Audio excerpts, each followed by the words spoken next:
بیٹے کو دگنا دے دیا جائے اور بیٹی کو آدھا دے دیا کہ قرآن یہ بات بتاتا ہے؟ قرآن نے کب یہ بات بتائی ہے کہ زندگی کے اندر تم یہ بٹوارا کرنے لگو اور خود اپنے ہاتھوں اپنی جائیداد تقسیم کرنے لگو تو بیٹیوں کو آدھا حصہ دو؟ اس سے بڑی ناانصافی اور ظلم کی بات کوئی نہیں ہو سکتی۔ اللہ کے نبی صلی اللہ علیہ وسلم کی بے شمار روایات اور حدیث کی کتابیں بھری پڑی ہیں کہ جس میں آپ دیکھ سکتے ہیں کہ اللہ کے نبی صلی اللہ علیہ وسلم کا فرمان گرامی ہے کہ والدین اپنے بچوں کے درمیان ناانصافی نہ کریں، ان کے درمیان فرق نہ ڈالیں اور ان کے ساتھ کسی ظلم کا مظاہرہ نہ کریں۔ دینا ہے برابر دینا پڑے گا، ورنہ خاموشی سے بیٹھ جاؤ، جب منو مٹی کے نیچے دفن ہو جاؤ گے پھر تمہاری جائیداد کا بٹوارا اللہ کے حکم کے مطابق، اور اللہ نے ہر آدمی کے حقوق کو متعین کرتے ہوئے ایک ایک بات کو الگ کر دی۔ اب جائیداد تقسیم کب ہوگی؟ آدمی مر گیا، سب سے پہلا کام تو اس کے کفن دفن کا ہے جو اس کے سرمائے سے کیا جائے گا، اور اگلا مرحلہ یہ ہوگا مرنے والا مقروض تھا، لین دین کے معاملات کے اندر پھنسا ہوا تھا، سینکڑوں ہزاروں لاکھوں لوگوں کے دینے تھے، سب سے پہلے جو قرض خواہوں کا قرض ہے وہ ہاتھ باندھ کے ادا کیا جائے گا۔ اللہ کے نبی صلی اللہ علیہ وسلم کا فرمان گرامی کہ اللہ کے راستے کے اندر جان دینے والا خون کا قطرہ زمین پر گرنے سے پہلے اللہ اس کے تمام تر گناہ معاف کر دیتے ہیں سوائے قرض کے۔ قرض ایک بہت بڑی لعنت ہے، ایک بہت بڑی معاشرتی بیماری ہے، ایک بڑی الجھن کا باعث ہے۔ نماز، روزہ، حج، زکوٰۃ کے معاملات تو بخشے جا سکتے ہیں، یہ اللہ کے ساتھ متعلق ہیں، اللہ جب چاہے بخشتے، لیکن حقوق العباد جن میں سر فہرست مالی معاملات ہیں، پہلی اور آخری بات یہ ہے کہ اللہ کے نبی صلی اللہ علیہ وسلم نے فرما دیا کہ اسے بخشنا، اس کا ادا کرنا بڑا ضروری ہے۔ اب جو اگلی آیات مبارکہ ہم پڑھیں گے تو اس کے اندر وصیت کا لفظ پہلے یا دین کا بعد میں ہے، لیکن اصولی بات یہ ہے قرض والی بات پہلے آئے گی اور وصیت والی بات بعد میں آئے گی۔ ہم نے بتا دیا کہ مرنے والے کا کفن دفن مناسب طریقے سے، یہ چہلم کرنا، سوئم کرنا، ساتواں کرنا، دسواں کرنا، یہ مرنے والے کے مال میں سے نہیں ہوگا، اور اس کی شریعت اسلامیہ میں 1% بھی کسی من گھڑت اور جھوٹی روایت سے بھی اس کا ثبوت نہیں۔ صرف جائز کفن دفن کا جو بھی انتظام علاقے کے حساب سے، ملک کے حساب سے وہ کرنا پڑے گا۔ اور دوسری بات یہ ہوگی کہ جو اس کے ذمہ قرض ہے اس کے سرمایہ کو بانٹنے سے پہلے ادا کیا جائے۔ اور تیسری بات کہ مرنے والے نے جو وصیت کی ہے پہلے اسے پورا کیا جائے۔ اب وصیت کے بارے میں بھی آپ جان لیجئے کہ لا وصیت لوارث، اگر باپ کہتا ہے کہ جی میری بیوی کو اتنا حصہ زیادہ دے دیا جائے، یا میرے فلاں بیٹے کو اتنا دے دیا جائے، یا میری فلاں بیٹی کو دے دیا جائے، ایسا ہرگز نہیں ہو۔ یعنی مرنے والا اپنے جو جائز وارث اللہ نے قرآن کے اندر بتائے ہیں ان کے لیے وصیت نہیں کر سکتا۔ وہ کسی خیر خواہی کے کام کے لیے کر سکتا ہے، کسی عزیز کے لیے کر سکتا ہے، کسی فلاحی ادارے کے لیے کر سکتا ہے، اور کسی اور نیکی کے کام کے لیے کر سکتا ہے، یا کسی اپنے یار دوست کے لیے کسی بھی کام کے لیے خرچ کر سکتا ہے۔ اور وصیت کے بارے میں بھی ہم بتاتے چلیں، یعنی مرنے والا زندگی میں، اچھی زندگی کے اندر سارا مال بھی کسی راستے کے اندر خرچ کر سکتا ہے۔ حضرت ابو بکر کی مثال دیکھ لیجیے،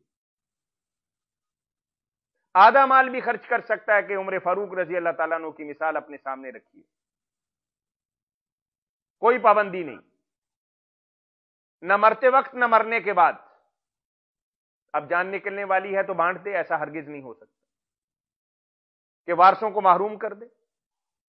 اور ایسا بھی نہیں ہے کہ ساری جائیداد کسی خیراتی ادارے کو دے دے، کسی دینی ادارے کو دے دے، کسی فلاحی ادارے کو دے دے، کسی انجمن کو دے دے، کسی ایسوسی ایشن کو یا این جی او کو دے دے، ایسا ہرگز نہیں کر سکتے۔ اس کے لیے بھی قرآن اور حدیث اور اللہ کے نبی صلی اللہ علیہ وسلم ایک طریقہ کار آپ کو بتاتے. وہ طریقہ کار کیا ہے؟ پورا مال نہیں دے سکتے، آدھا مال نہیں دے سکتے. ایک صحابی اللہ کے نبی صلی اللہ علیہ وسلم کے پاس آتی، سعد بن ابی وقاص. وہ کہتے ہیں کہ یا رسول اللہ صلی اللہ علیہ وسلم، میں بڑا سرمایہ دار ہوں ماشاءاللہ، میں مرنے سے پہلے اپنی جائیداد کے حوالے سے، چونکہ میری بیٹی ہے ایک اور بیٹا نہیں ہے، کوئی لمبی چوڑی فیملی بھی نہیں ہے، تو کیا میں اپنے مال کی وصیت کر دوں؟ آپ نے فرمایا نہیں. کہا آدھے مال کی وصیت کر دوں؟ آپ نے اس کی بھی اجازت نہیں دی. تو صحابی نے پھر پوچھا کہ تیسرے حصے کی وصیت کر دوں؟ آپ نے کہا ہاں کر سکتے ہو، لیکن تیسرا بھی زیادہ. گویا کہ اللہ کے نبی صلی اللہ علیہ وسلم نے بامر مجبوری اور ضرورت تیسرے حصے تک کی اجازت دی ہے. اب تیسرے حصے کی آپ کو اجازت ہے کہ پہلے کفن دفن کا انتظام ہوگا، بعد میں اس کے قرضے اتارے جائیں گے، اور تیسرے نمبر پر اس کی وصیت جو تیسرے حصے سے زیادہ نہ ہو اسے پورا کیا جائے گا. اب جو باقی مال بچ گیا اس کی تقسیم کا ایک طریقہ اللہ وحدہ لا شریک بتا رہے.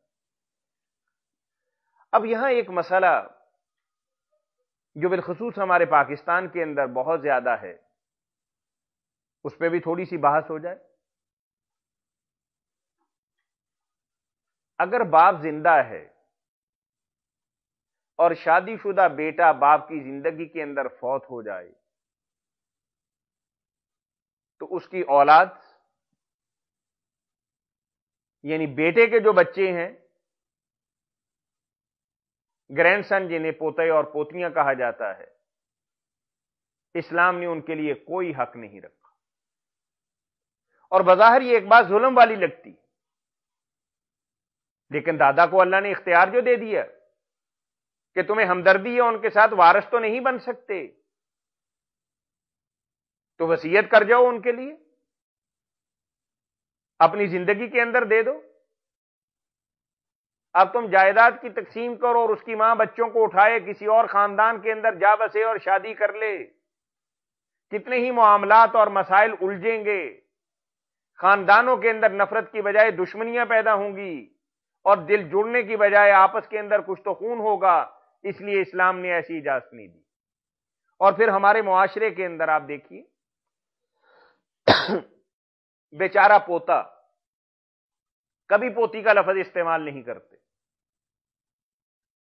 کبھی نواسے کا لفظ استعمال نہیں کرتے، نواسی تو بہت دور کی بات ہے.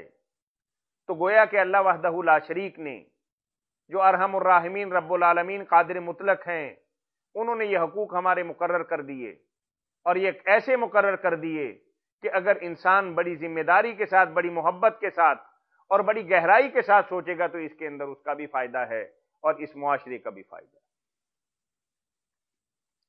یوصیکم اللہ فی اولادکم، یہ اللہ کا آرڈر ہے، آپ کی مرضی نہیں ہے، یہ پنچایت کا فیصلہ نہیں ہے کہ اسے انکار کر دو. یوصیکم اللہ، اور تم مردے کی وصیت پوری کرنے والے ہو، اللہ بھی تمہیں وصیت کر رہا ہے اور نصیحت کر رہا ہے اور تمہیں بتا رہا ہے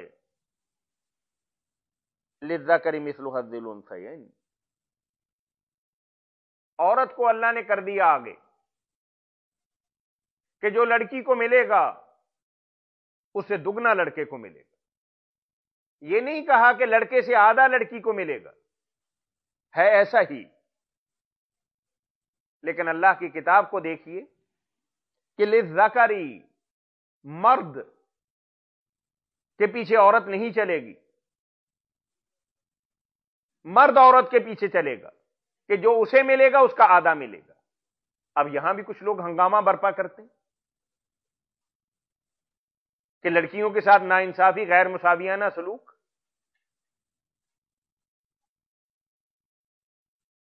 کبھی تو یہ وقت تھا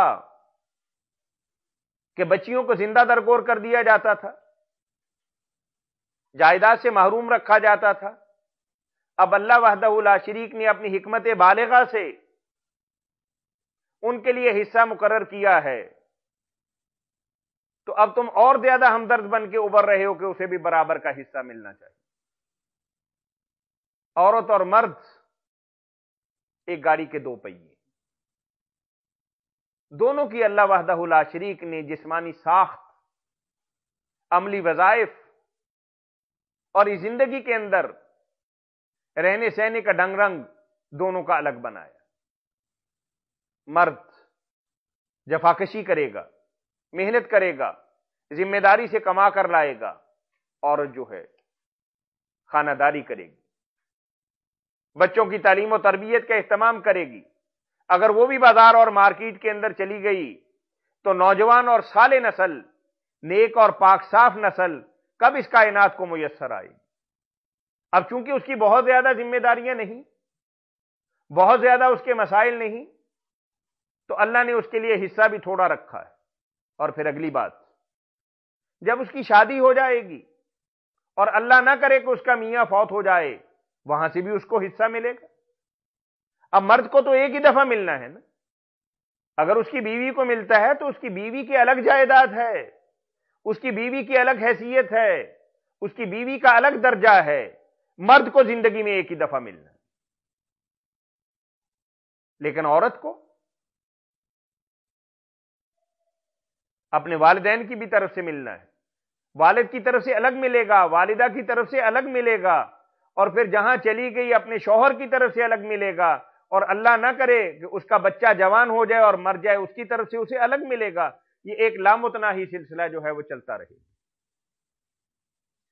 للذکر مثل حظ الانثیین،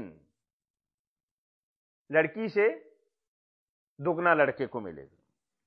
فَإِن كُنَّ نِسَاءً فَوْقَ اثْنَتَيْنِ فَلَهُنَّ ثُلُثَا مَا تَرَكَ، اگر لڑکیاں دو ہیں یا دو سے زیادہ ہیں تو کل جائیداد کے 2/3 یعنی جائیداد کا بٹوارا کر لیا جائے، اور 66% یعنی 2/3، 66% دو لڑکیاں یا دو سے زیادہ ہوں ان کے درمیان تقسیم کر دیا جائے گا، باقی ان کے مردوں کے اندر، اس کے خاندان کے اندر تقسیم ہو جائے گا۔ فَإِن كُنَّ نِسَاءً فَوْقَ اثْنَتَيْنِ فَلَهُنَّ ثُلُثَا مَا تَرَكَ وَإِن كَانَتْ وَاحِدَةً، اگر ایک ہی لڑکی ہے، مرنے والے کی صرف ایک ہی بیٹی ہے، بیٹا نہیں، آدھی جائیداد ملے گی۔